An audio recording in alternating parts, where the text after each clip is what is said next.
It's good to see you too. Dan and I go back a ways. We were students at the same time at GW. We were colleagues working on Homeland Security issues back at GW. He then went on to grand things with the U.S. government. Worked as a special assistant for Homeland Security and senior director for response policy for the Bush administration, where he managed over 200 presidential disaster declarations, including Katrina. We'll get to that in a second. He has his PhD.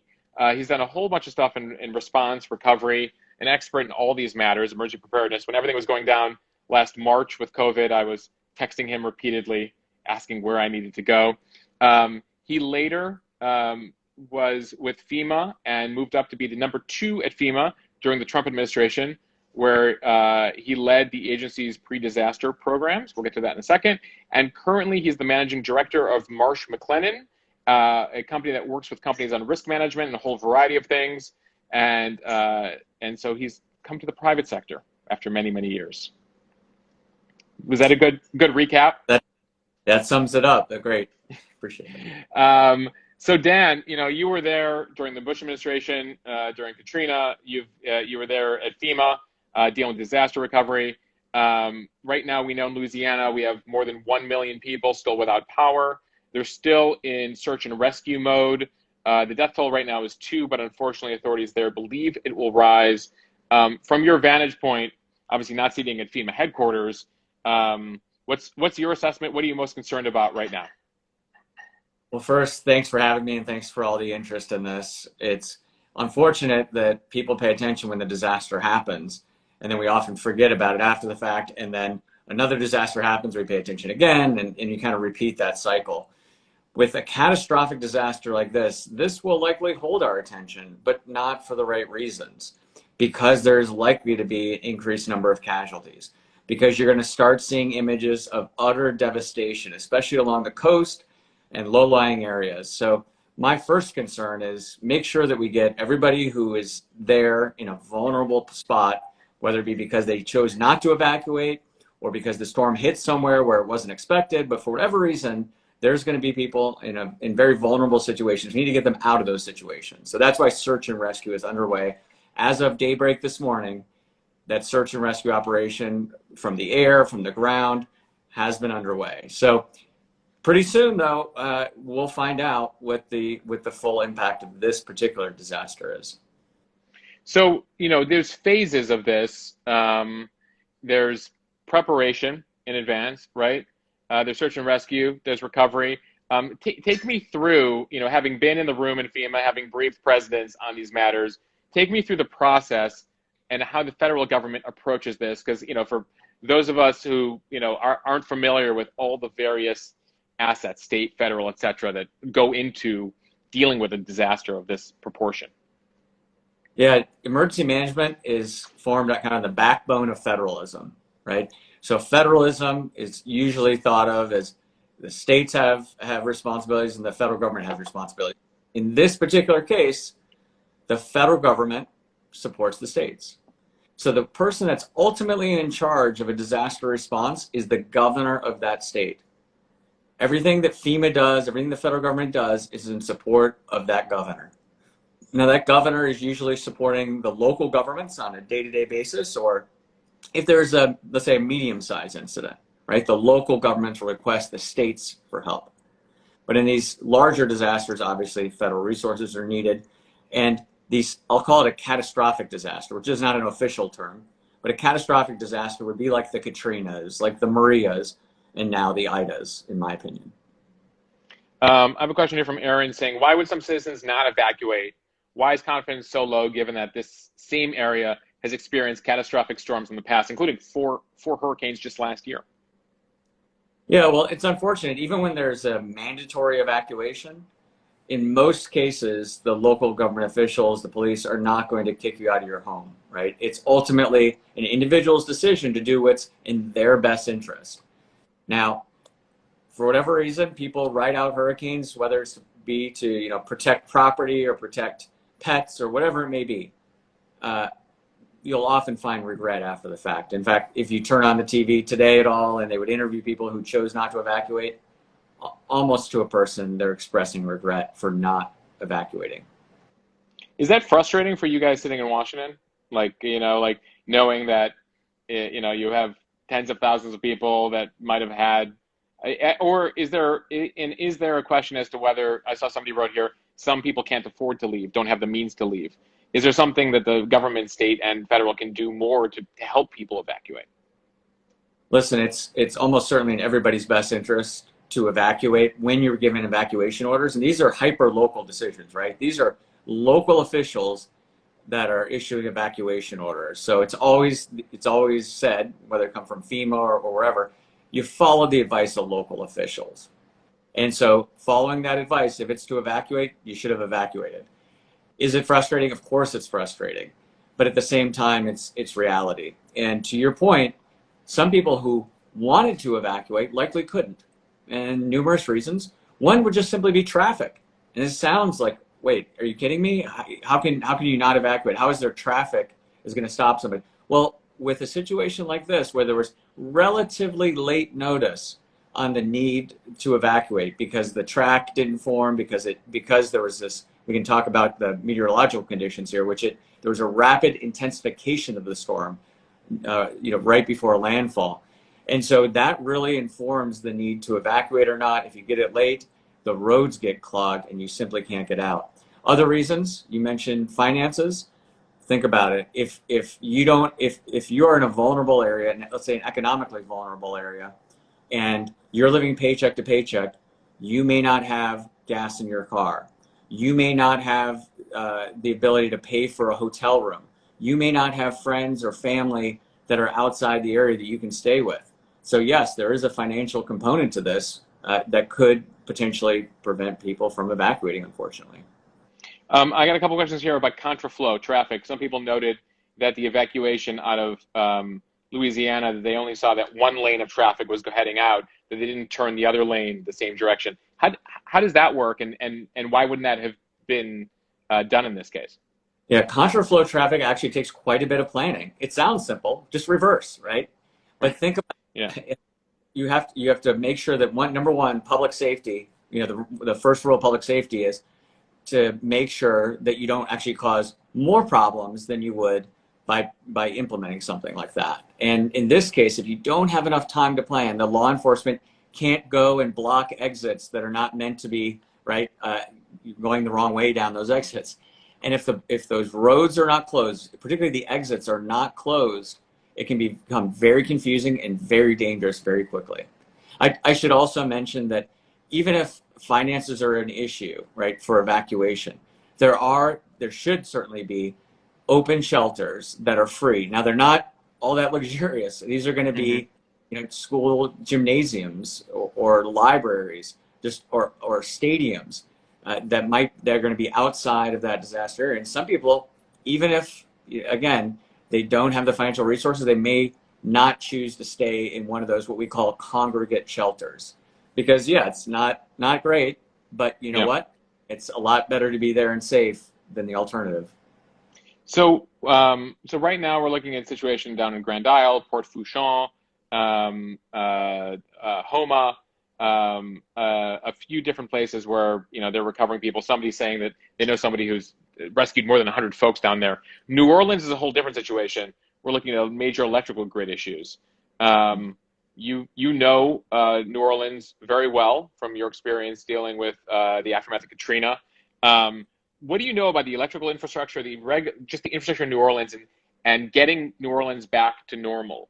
What will that entail, and how long could it take?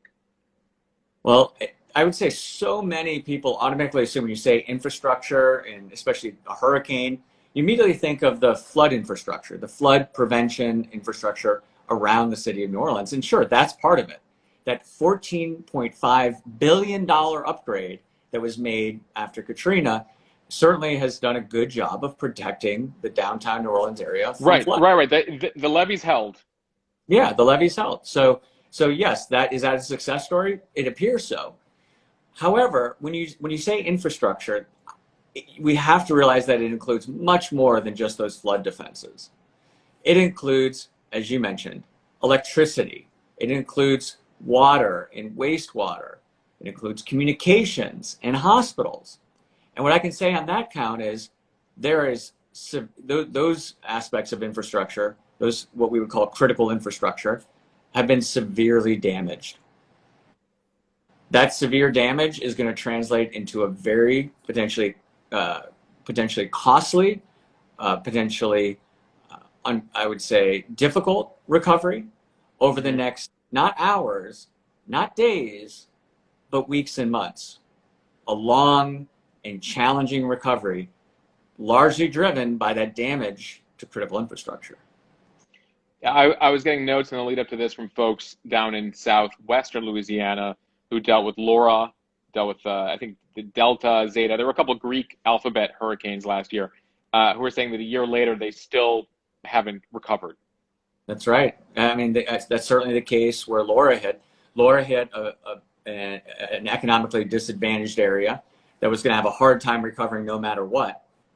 The fact that there are low insurance rates, high poverty rates, the fact that there was more significant damage than there would be in an area that had strong building codes, for example, because the buildings could not handle that kind of force, all indicated from basically the day Laura made landfall that it was going to be an extended recovery, and that's exactly what it has been.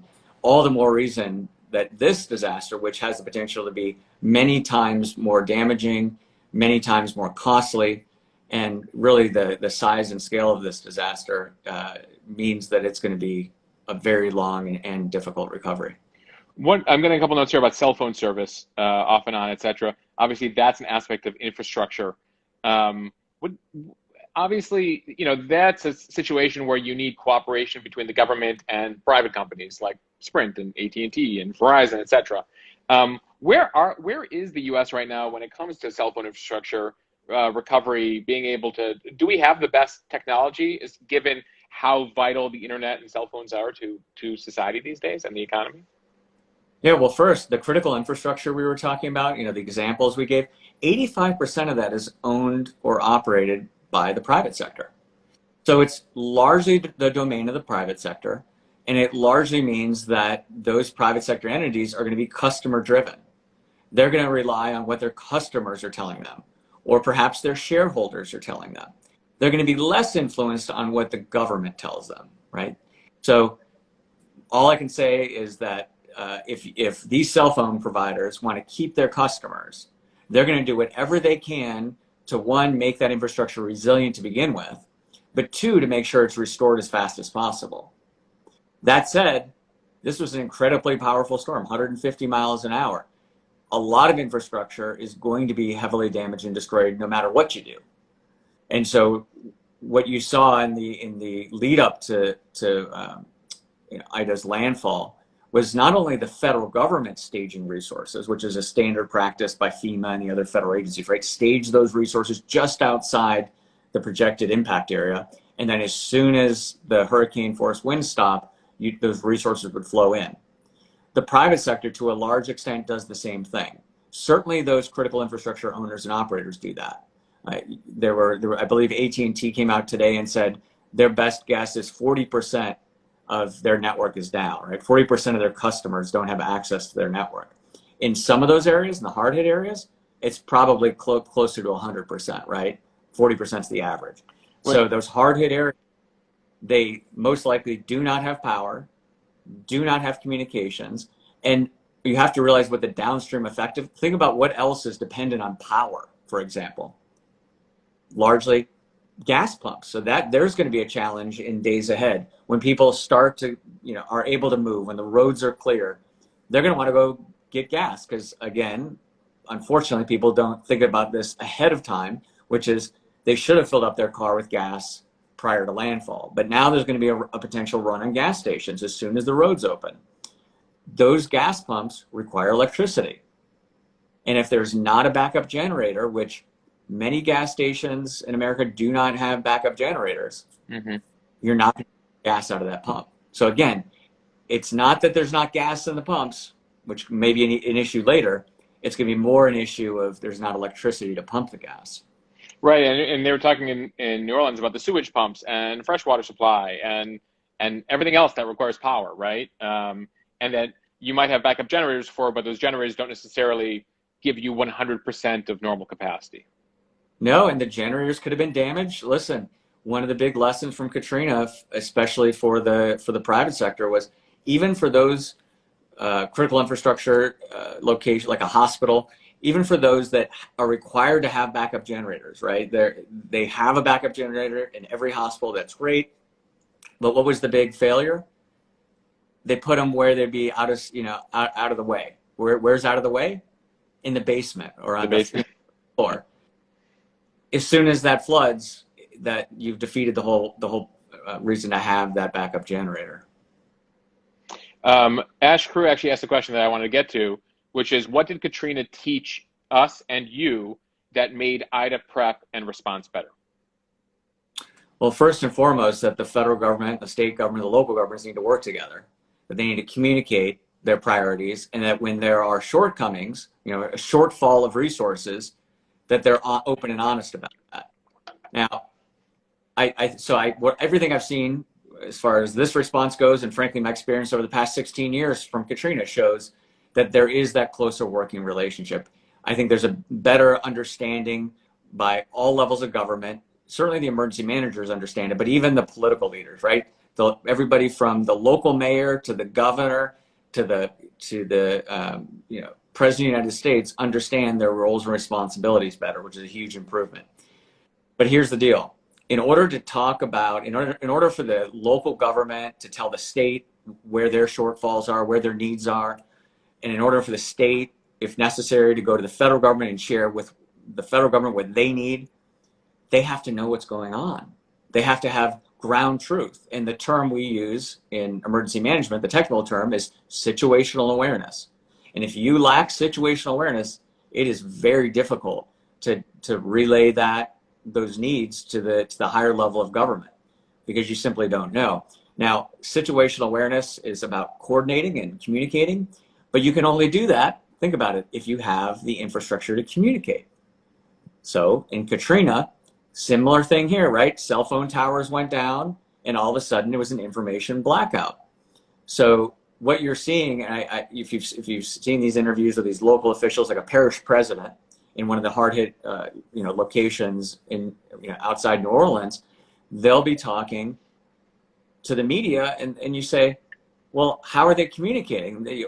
I thought cell phone service was down. Well, clearly they have a backup plan, and It could be a satellite phone, it could be other types of communications capabilities that, frankly, they didn't have at the time of Katrina. They never had those backup communications plans.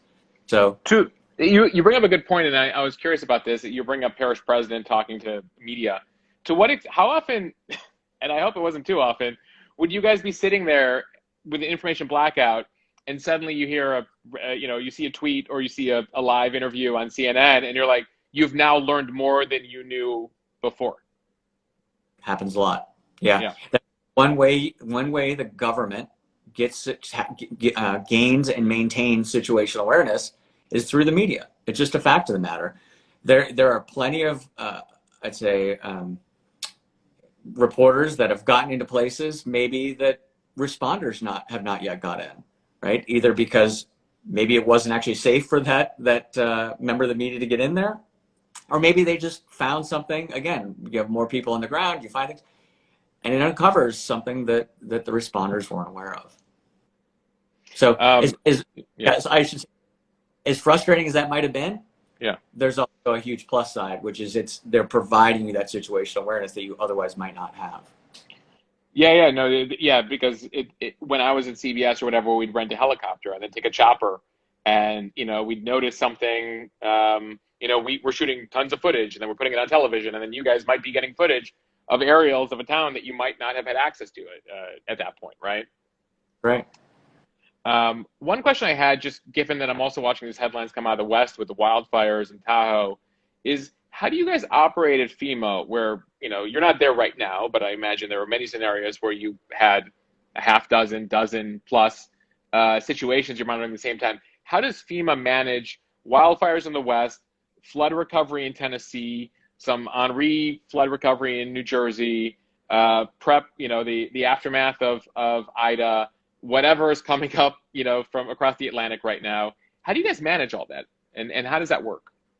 Yeah, I'm not going to lie. It does stretch the resources of FEMA. It's a particularly busy time in FEMA's history. So since 2017, with Harvey, Irma, and Maria and the California wildfires, that was about the time, right? I started in 2017. Extraordinarily busy year, and definitely stretched the resources, having back-to-back catastrophic hurricanes and wildfires. And then you followed that with disasters every year since. FEMA hasn't caught a break. But you look at the longer history and you see that, from 2008 to 2017, there were no major landfalling hurricanes, right? So for nearly a decade, we call it the hurricane drought. There was, and that was the time you weren't at FEMA during that time. I was not at FEMA at that time. Yeah, of course, right? Yeah. There for Katrina, and I was there for Maria. So yeah, the bookends, right? But I was not there in between. So it just shows that you really can't know what's happening next. But from 2017 until right now, as we're talking, it's been incredibly busy for FEMA and emergency managers all over the country. And that much higher, that's the term again, op tempo, right? That high operational tempo does cause, one, FEMA to have to triage. FEMA can't send all of its resources to one place for fear of shortchanging another disaster. Now, something you might not realize is that there's a lot of what are called open disasters. Dozens at any given time, meaning disasters that were declared months or even years ago that FEMA is still managing the recovery for. That is, that FEMA officials are still on the ground and certainly still cutting checks to those local governments to make sure that they can recover from those disasters. And those build up over time. I mean, right now it's like a snowball effect, right? Because FEMA is still actively engaged in the 3 catastrophic hurricanes of 2017 from a recovery standpoint, right? So there's still Maria recovery happening in Puerto Rico, correct? And my guess, FEMA will be there for at least another decade, right? If history's any guide. In fact, you know what one of the open disasters is right now? Katrina. Yeah. So FEMA what is FEMA still doing related to Katrina? Still reimbursing for eligible expenses under the Stafford Act. So the Stafford Act is the authority that gives FEMA the authority to support the states in the response phase, but it's also the authority that allows FEMA to cut the checks, right? To reimburse state and local governments for those disaster losses. So in short, FEMA is stretched. I will say that FEMA does have a good approach to this, which is if there's this imminent danger, like what we just saw with Ida, they're able to consolidate their resources. They will pull some of their resources from those other open disasters where it's more of a check writing as opposed to an active response, one. And then two, FEMA has 10 regions, and each of those is led by a very senior career official. And consider them, I mean, you were talking about the military, they consider them the equivalent of the combatant commanders, right? So FEMA has 10 combatant commanders. And so they can operate in multiple AORs and areas of responsibility and ensure that whatever needs to happen is happening. And that could be, quite frankly, for a no-notice event. An event that has no notice, like an earthquake, and I knock on wood, an earthquake in California could happen tonight. And FEMA would need to muster the resources to support that. The first, senior official to be on that scene, the first official to be in charge of responding to that disaster is going to be the FEMA regional administrator in that region. So Turkey Winch has a fun question here, but it gets me to a serious issue. He said, how can FEMA help push these hurricanes closer to the wildfires, use nature to fight nature? How is FEMA tackling this initiative? But in serious terms, that's a good idea. I mean, we've seen various ideas for what to do with hurricanes, right? But how does one get the hurricane to move, I don't know, 2,000 miles west? I'll give you a serious answer on the wildfires. Believe it or not, there is a nexus between wildfires and flooding. Now, hang with me here for a second. If a wildfire comes through and devastates a region, the geography is not what it was before the wildfire went through. Those trees, that underbrush, that holds the soil together. that, that is a part of that geography. And if there were to be heavy rains that would follow those wildfires, I mean, it doesn't matter. I mean, it doesn't have to be that day or that week, or it could be months or years later. That flooding can cause terrible consequences. It could become what we call a disaster within a disaster, right? First you have the wildfire, and then you have the floods, and those floods would be absolutely devastating because they would wash the soil away and cause anything from mudslides to just having other areas flood that normally don't flood, right? We saw that in Southern California a few years ago, correct? Yeah. Yeah. It's called flood after fire. It's a thing. But in a serious way, we were talking about all these disasters, and since 2017, FEMA hasn't caught a break. And my question relates to climate change and how climate change factors into all of this, and how, to what extent climate change is now kind of leading to folks at FEMA and the federal government to reimagine what we do for a reality where you'll never catch a break again. What needs to change from the emergency preparedness and recovery sides? Yeah, it's about looking at resilience, and this is what I focused on at FEMA. I created a resilience organization at FEMA. So FEMA has three major parts. Only one of which you probably know about, which is response and recovery, right? They're the ones in the news right now. They're the ones that where I always talk about for FEMA. But in reality, there's a whole nother side of FEMA that does the pre-disaster side of the house. That's what I renamed resilience. And I consider resilience, and FEMA is organized now around resilience in kind of three buckets: preparedness, hazard mitigation, and insurance. Preparedness is you as an individual getting prepared for a disaster, or your government being prepared. FEMA provides over $2 billion a year to governments in the form of Homeland Security grants that are largely used to prepare local governments for disasters. It can be anything from buying a fire truck to funding training or exercises to prepare for these disasters. Hazard mitigation, just a fancy way of saying strengthening homes and infrastructure against the effects of disasters, right? It's to make an investment to strengthen that infrastructure now to limit future disaster consequences. There are a bunch of new grants that have been authorized by FEMA over the years. Most recently, it's something called Building Resilient Infrastructure in Communities. It's a great grant program. I definitely suggest Googling it if you'd like to learn more about it. But it was authorized by Congress as a result of the hurricanes from 2017. Because people were asking this question then, which is, what are we going to do to prevent this from happening over and over again? FEMA's on a hamster wheel. And even more importantly, people are bearing the consequences of these disasters. It's not fair to the American public to be bombarded by these disasters and have no protection from it, right?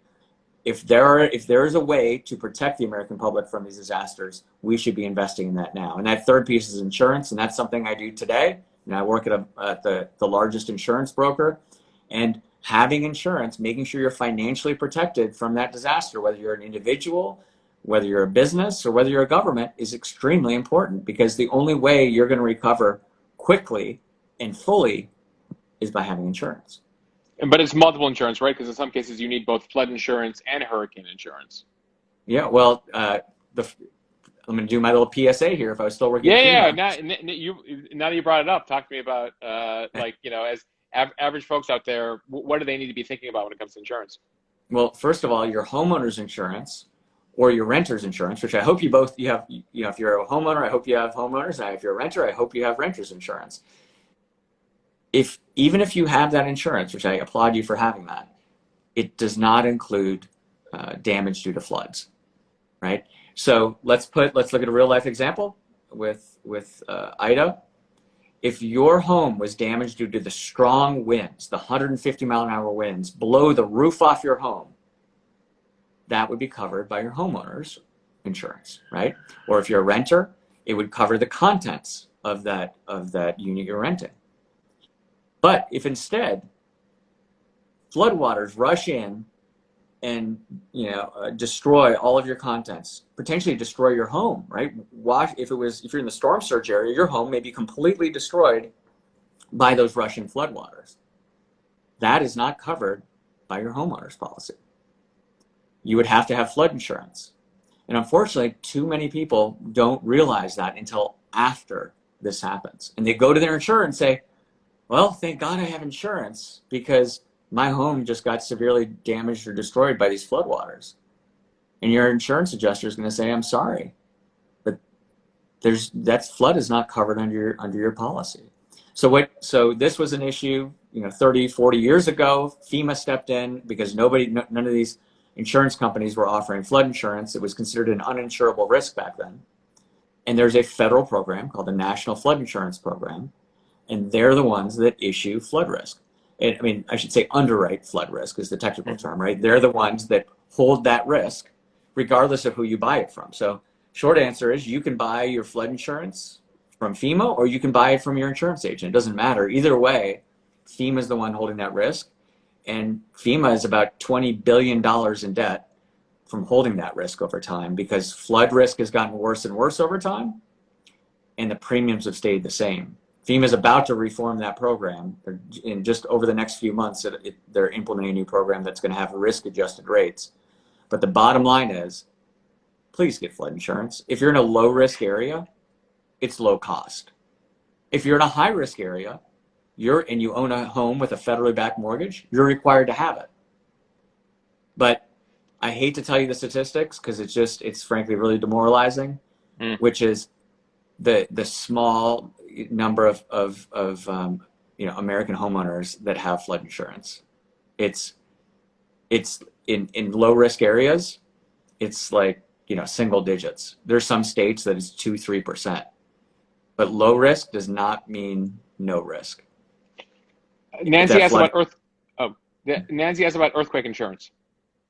Same, very similar situation. Far too few Americans realize their risk of earthquakes. Far too few Americans realize that earthquake insurance is not included in their homeowner's policy or their renter's policy. And, far too few of us realize that there are areas in the United States that are at high risk of earthquakes. Now, of course, California is, right? Everybody knows that, and there's actually a special insurance program set up for California. It's called the California Earthquake Authority, if you want to learn more about that, where you can get a relatively low-cost policy for earthquake. Now, you have to buy that, and again, in addition to your homeowner's policy. But there are areas in the Midwest that are extremely vulnerable to earthquakes. There's areas in the upper Northwest that are extremely vulnerable to earthquakes. And if an earthquake happened, whether it be in California, the upper Northwest, or the central U.S., the results would be similarly devastating because one, it would be financially devastating because far too few have earthquake insurance. But even more so, there would be a massive loss of life because I used to say there's really nothing more catastrophic than earthquakes. It turns out there is communicable disease, right? It's just probably been 100 years since we realized that. So what we're seeing with COVID, with hundreds of thousands of deaths, I don't mean to minimize either COVID or earthquakes, but earthquakes are what generally I think of as the most catastrophic, certainly physical event that FEMA is responsible for. Because the lack of ability to prepare, really, right? Yeah, you can do some level of preparedness, right? Have a kit, know your evacuation plan, all the basics. But at the end of the day, the strongest determinant of whether you survive that earthquake or not is the strength of your building, right? It's how strong is the infrastructure that is surrounding you. And if you happen to be in your car, that's probably not going to be good. If you are outside, maybe that's better if as long as buildings are not falling on you. But if you're in your home, which is where we spend most of our time, or your office building, traditionally, then if that home or building is not up to code, or certainly not up to a strong earthquake resilient code, your chance of survival, goes down dramatically. So here's the scary thing. California has a relatively strong building code because of their history with earthquakes. The central U.S. does not. And the central U.S. would be potentially far more devastating when you consider that aspect. Even if the population, it's a balancing act, right? If it happens in a city center, it's going to be devastating no matter what. If it happens in a very remote area of the central U.S., I suppose, the loss could be lower. But on balance, I'm not so sure because the construction, right, the strength of those buildings is so much weaker outside of California. Yeah, this is the famous New Madrid Fault, which in the early 1800s turned the Mississippi River the other direction and caused a lot of destruction down in the St. Louis, Southern Illinois area. And then there's the, I'm forgetting the name of it, but the fault line near Washington State actually also has tsunami potential as well That's the on big. par with Japan. Yeah. That's where the biggest loss of life would likely happen. There was with the tsunami. Yeah. But yeah, right. And I hate to say this, but with some of these, we're overdue. Right? You said the last one was it was 1880, and on average they're happening every 100 or so years. And well, New Madrid was like 1805. It's almost, we're 200 years removed from the last one. So I hate to say this. I mean, unfortunately, you can't predict earthquakes like you can hurricanes. We're pretty good at predicting hurricanes, right? I mean, having that 72 hours of notice like we did with Ida saved a tremendous number of lives. Earthquakes, it's a no notice event. I mean, there are some technology now that gives you some notice. At most, even the best technology out in California that they're piloting, you might get 30 seconds. Oh yeah, here. Well, there was a question related out to California, which is, what about places like Lake Tahoe, where many homeowners are having their insurance canceled due to fire risk? Is there a plan FEMA is working up to deal with insurance in areas impacted by wildfires? Yeah, this is definitely a problem. I mean, the insurance companies can't afford to continue to take this risk.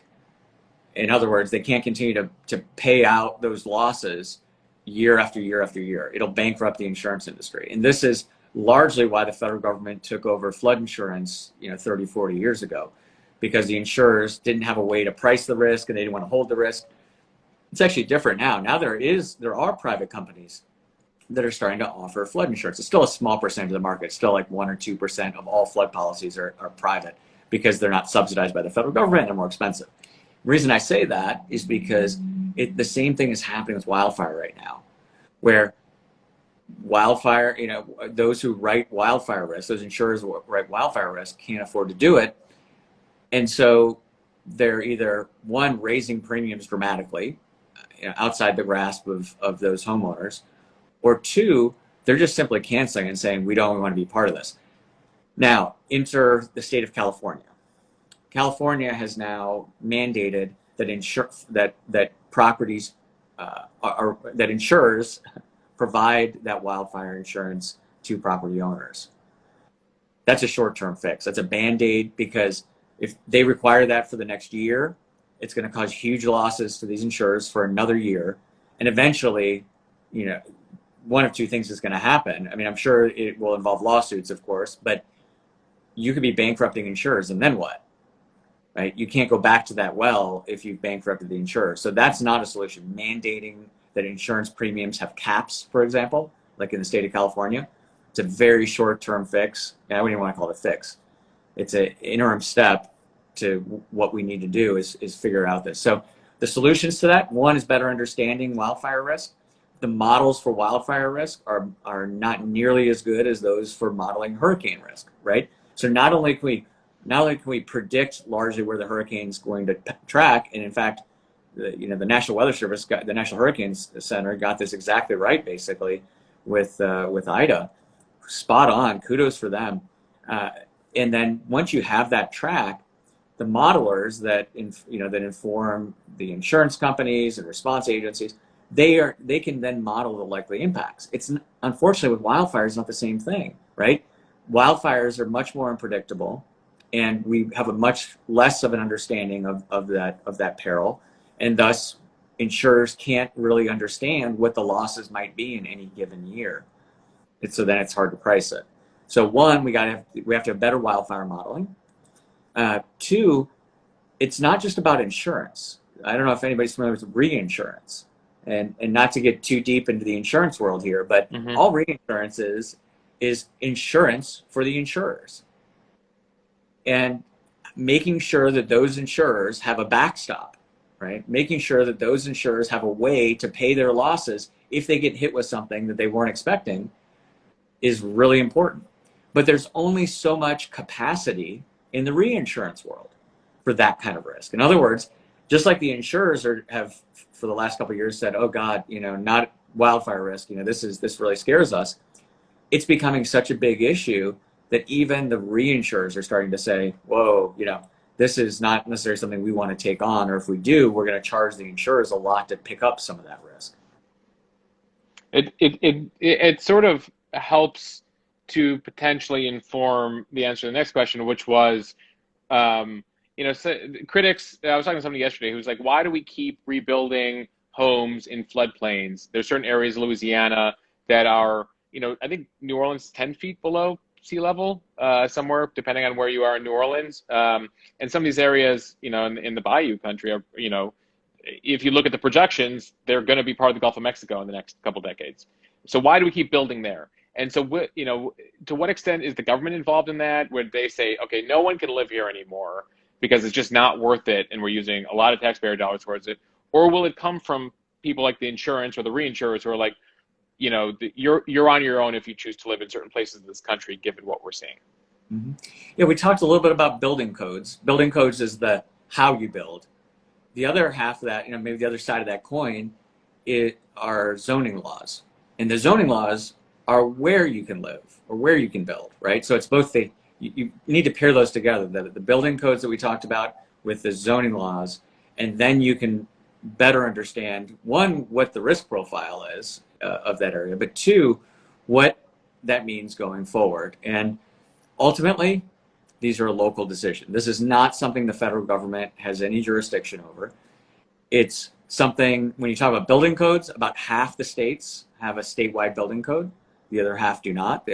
And even within those half, they're very deferential to localities, exceptions, and such.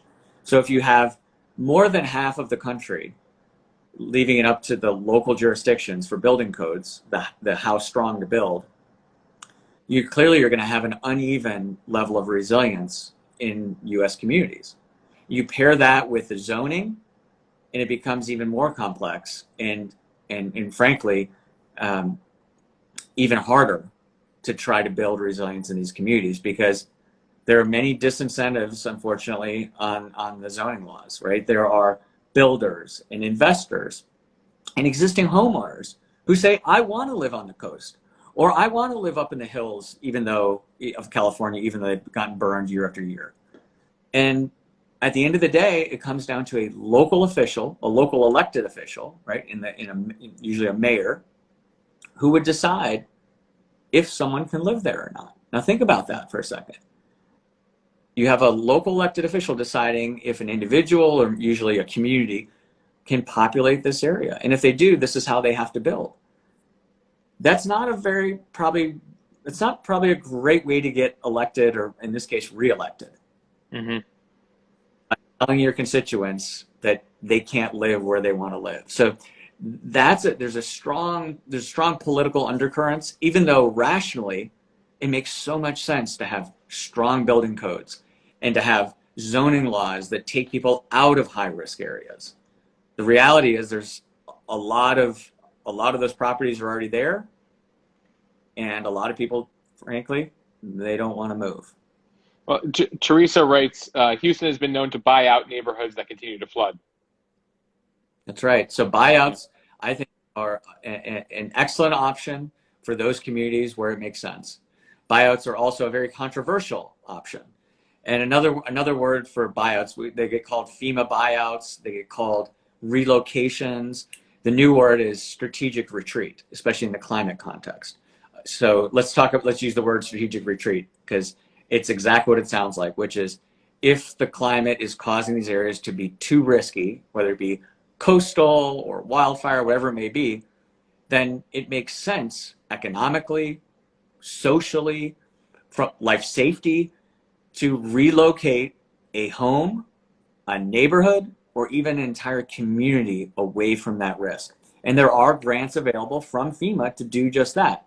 The issue is twofold. One, there's never enough funding to buy out a whole community. I mean, it's rare that there's enough funding at one time. So it has to be done gradually over time. But there have been communities, great examples of communities that have done this successfully over time. And I don't mean over a year or two. I mean over like 20 years, right? Buying out home, like once a home gets sold, the community would buy it, right? And then demolish it. And there would no longer be that risk. But as long as that home is occupied, unless that person wants to sell, it doesn't matter how much money. I shouldn't say it. It doesn't. FEMA is only going to reimburse you for the market value, right? And not everybody's going to want to move. Beyond that, it can make a lot of sense, because that risk, by buying them out or relocating, you'll never have to repeat that again, right? That property will not flood again, will not get destroyed again. And that that's good for us as taxpayers, so we're not constantly bailing out, paying for rebuilding home after home after home with federal taxpayer dollars. But I would argue it's also good for that homeowner. Imagine how frustrating it must be. I mean, that's an understatement, for a homeowner whose home gets damaged or destroyed constantly or on a regular basis every couple of years by flooding. Would you want to go through that? I wouldn't. No, but at the same time, some of these people, it's like, my grandfather lived there, my great grandfather lived there. I've had this, piece of land for, going back, and so I can understand the emotion that gets involved that sometimes fights the logic of that, right? That's right. And by the way, before I forget, I remember the Cascadia Subduction Zone is what we were talking about. That's what it is. The Cascadia Subduction Zone is the fault line that runs basically from Northern California up to Vancouver. That would be the risk for the Pacific Northwest earthquake. And if you really don't want to sleep tonight, you should read an article in the New Yorker that I believe got the Pulitzer or some big award. It's called The Really Big One. It's from 2015.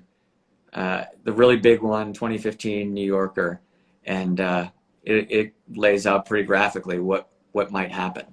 Well, they're still all buying air conditioning up there now that they realize that there's heat waves in the Pacific Northwest, but unfortunately, there's this scenario. There's a couple of questions here, and actually, this is a great question. I didn't even think to ask you, and I wonder what your answer is. Where is the safest place to live in the U.S., or the place in the U.S. or places that are most protected from natural disasters? Oh man, so there's no one right answer. What I will say is that FEMA actually did some research into this, and they came up with a map that helps decide that. And I think, forgetting the acronym, the Resilience Analysis and Planning Tool, RAPT, R-A-P-T. And that's a tool that's mainly meant for communities to do planning, but it takes into all kinds of different factors. Certainly natural disasters are a big part of that. But it's also other types of risk, right? Dealing with those areas that are economically disadvantaged, because that is a risk. Because if you don't, frankly, your socioeconomic status is a driver of how resilient you're going to be. It's just a fact of the matter, right? And that's why it's so important that to have insurance, and if you can't afford insurance, to find ways to mitigate your risk and to make sure that you can work with nonprofit organizations that can help you with everything from financial planning to low-cost insurance and these things. Because if you're financially disadvantaged, you are incredibly vulnerable from the start, right? The tool also, of course, looks at other risk factors like the probability of various disasters, and you can play with that and see where the safest place might be based on the particular criteria you have in mind. But just based on your knowledge, having been familiar, and I'm not asking you to pick favorites, but are there like certain regions of the country or certain states where you're like, like they don't get hurricanes, they're unlikely to be on a fault line, etc. There's certain areas where you're like, okay, the FEMA is less likely to be deployed to these areas than other areas.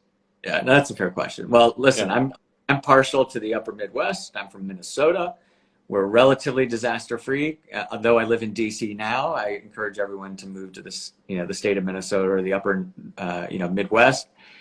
We have blizzards, but what's funny is something that would be a catastrophic disaster in other parts of the United States because it snows a little is nothing in Minnesota. So a blizzard is not really a disaster in Minnesota, where it would be in areas that are not often hit by snow. And I say that kind of in jest, but it's true. I mean, there are blizzards that are declared disasters in other parts of the country, where in Minnesota it'd be kind of laughable. Well, we saw what happened in Texas this past winter with just a freeze. Exactly. And look at the extreme impact that it had there. Now, Minnesota, of course, just as I say this, there are wildfires this summer. Yeah, fires burn up north, right where I'm from, in the Boundary Waters, right? And so, very dangerous situation, and one that we'll have to wait and see how much of an impact that has. But yeah, generally speaking, Minnesota has floods. And if you want to know hot tip here. Floods are the most frequent and the most deadly and the most costly natural disaster in the world, right? So worldwide, flooding is the one to be worried about. Floods are the ones that kill people. Floods are the ones that cost money and cause mass devastation, huge economic impacts. And flooding happens in every one of the 50 states.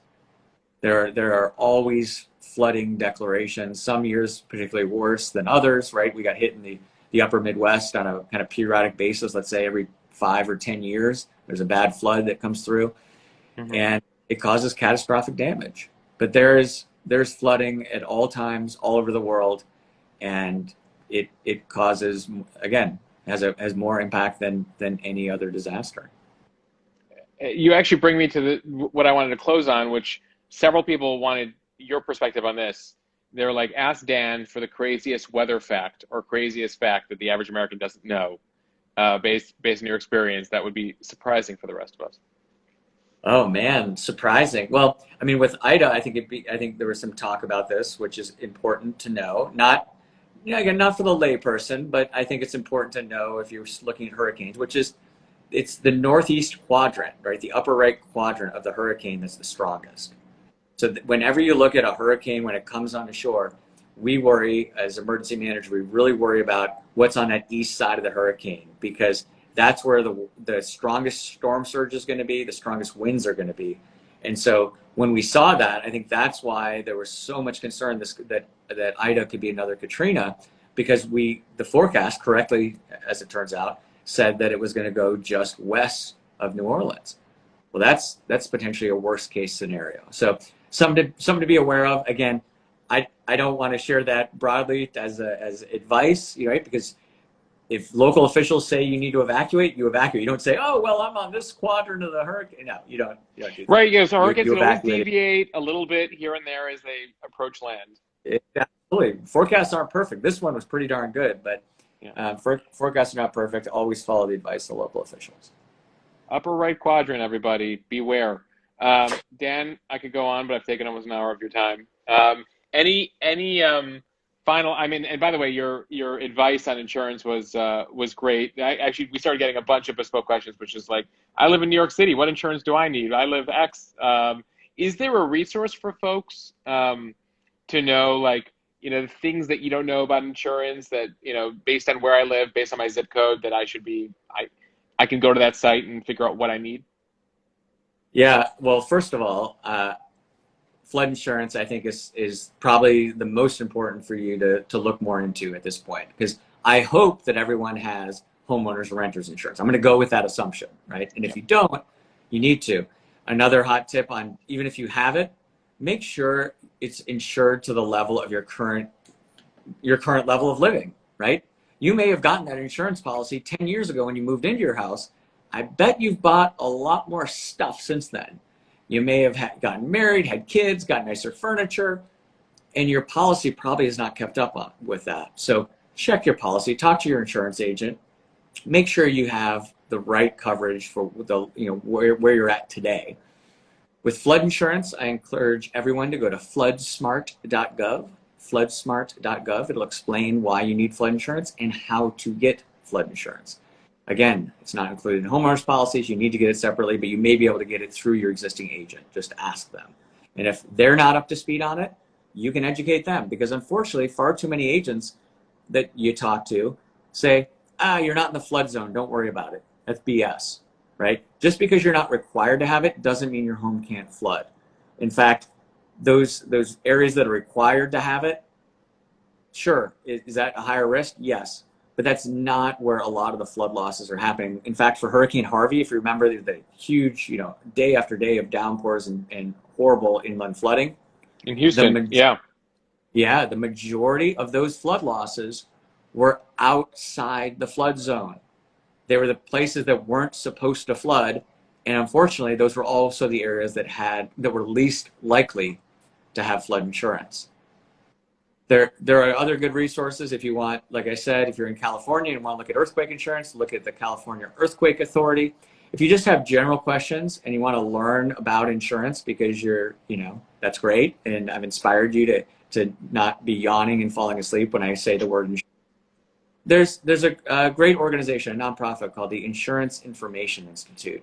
It's a nonprofit. They focus on the media and educating the media on the role of insurance, but they have a lot of good resources that can kind of give you a 101 on insurance. And if you're really geeky and you say, you know what, I want to know about how to both insure as well as strengthen my home, right? Because that's another option. These aren't mutually exclusive. Remember, it's preparedness, mitigation, and insurance, and all three of those have that synergistic effect to build resilience. Then go to an organization called it's technically the Insurance Institute. So it's the Insurance Institute for Insurance Institute for Business and Home Safety. I know them by the acronym IBHS, so just go to ibhs.org. And they can tell you, just by a simple tool on their website, which kind of upgrades to your home would make the most financial sense. And you can tell them, hey, I got $300, I have $500, and I live in this region. What should I do to strengthen my home? It'll give you some recommendations. And I think it's a great resource. So combination of what I would call Triple I and IBHS, those two organizations, you should be able to get really up to speed on the role of hazard mitigation and insurance, and we will all be more resilient as a result. One last plug, ready.gov, right? I can't leave without saying that. So since we covered insurance and mitigation with Triple I and IBHS, ready.gov is the place to go for your own individual preparedness. You've given people a lot of homework tonight, Dan. Yeah, I'm sure at 10 go to all those. At 10:30, guys, drop the Netflix, or while you have the Netflix up, check out these websites. Thank you for being such a wealth of information, my friend. And we continue this conversation, and hopefully we can connect in better circumstances, and hoping the recovery goes as quickly as possible, though it is remarkable that your statistic tonight that FEMA is still on the ground from Katrina all these years later. And so this is a multi-year process. Great. Well, thank you for having me. Thanks for letting me spread the gospel of resilience here tonight. Thanks for all of you for participating at 10:30 at night. And maybe they're still on because they're all asleep and it's just still live. Well, that was always our assumption at CBS sometimes. Like the overnight news would get like 500,000, sometimes almost 1 million people are watching. I was like, who's watching the 3 a.m. show? And it's like, some people are awake with their children. We got a lot of prisoners in jail were watching. They would send letters in, like old school. And then we're like, some people just left their TVs on after Letterman or whatever the show was back then. Well, thank you for all the great questions from everybody who joined. Really, really informed questions. It was great to hear. And you can see Dan. Dan's on Twitter. Tweet his way. What are you, Dan Can? I'm Dan Can DC, so DANKAN DC. I'm not a huge tweeter, but I am big on LinkedIn. So if you want to follow me on LinkedIn, that's where I put all my to the extent I have any thought leadership, that's where I share my thoughts. Well, okay, great. Dan Kaniewski on LinkedIn, because there were a number of questions I know that we scrolled through that we weren't able to get to all of your questions. But anyway, my friend, we'll talk. I'll let the Minnesota Tourism Board know that you made the full-on pitch for them. Great. All right. All right. Talk to you later.